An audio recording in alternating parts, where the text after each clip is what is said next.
abakulembera okulwanyisa obuli bw'enguzi ate be bali b'enguzi number 1. Kati mwe baba takinga for granted ne mulowooza nti bano bannaffe simanyi balwanyisa obuli bw'enguzi, ababbi eggwanga ate be beefuula nti balwanyisa obuli bw'enguzi. Kati mwe kiringa boolaba nti no waliwo akakima, obukima butudde buteesa engeri gye bunaayokyamu ekibira mwe bulya. Kisoboka? Obukima bulya mu kibira ate buteesa engeri gye bunaakyokyamu. Kakati mu bazanyira ku bwongo wano waliwo agenda okulwanyisa corruption. What is happening in Uganda, whatever is happening in Uganda is not a mere corruption.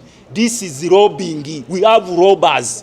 What should be done? Not katite wakyaliwo, it is change of government. Kubanga this what is inculcated in their blood, in their systems of administration. Mwami Museveni wano mu biseera bya corona yagamba nti teri bantu balina kufuluma wabweru.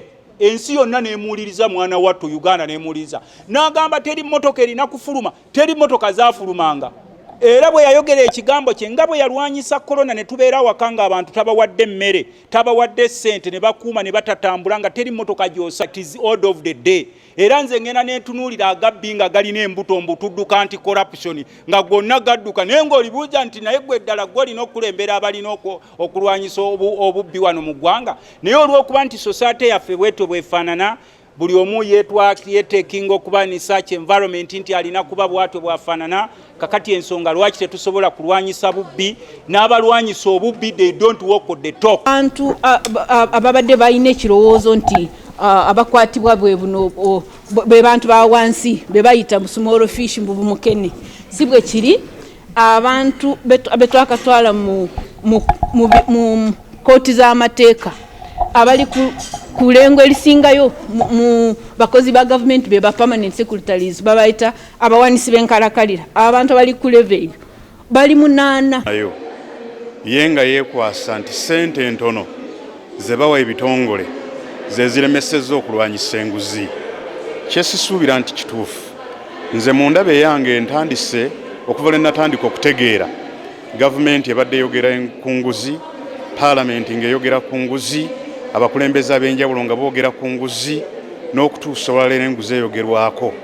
Naye enguzi wano mu Uganda tennakendeera, yeeyongera bweyongezi.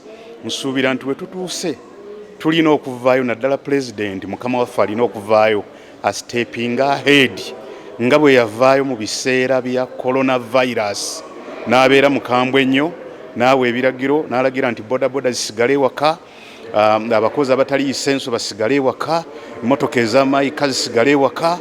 Era olw'okuba nti yali serious and committed, bodaboda zasigale ewaka, maayika zasigale ewaka, abakozi abatali lisenso basigale ewaka, amaduuka gaggalwawo, ensi yonna neewuliriza.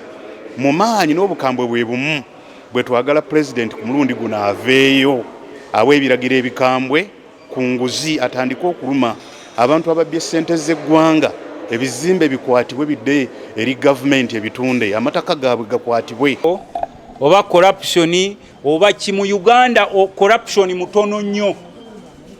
Mu Uganda mwe kye muyita corruption mutono nnyo. Era tuwabeerawo munnamawulire yeerimba nti mu Uganda corruption mungi. Mu Uganda ekirimu it is robbery, robbing, si corruption, ono robbing.